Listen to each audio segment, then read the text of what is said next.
விண்ணையும் மண்ணையும் படைத்தவராம் கடவுள் ஒருவர் இருக்கின்றார். தந்தை மகன் தூய ஆவியராய் ஒன்றாய் வாழ்வோரை நம்புகிறேன்.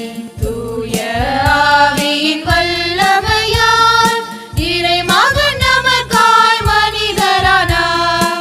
கன்னி மரியிடம் பிறந்தவராம் இயேசுவை உறுதியாய் நம்புகிறேன்.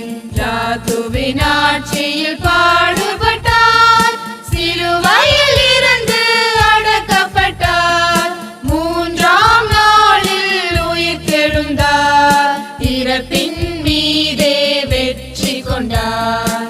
விண்ணகம் வாழும் தந்தையிடம் அரியணை கொண்டு இருக்கின்றார். உலகம் முடியும் காலத்திலே நடுவராய் திரும்பவும் வந்து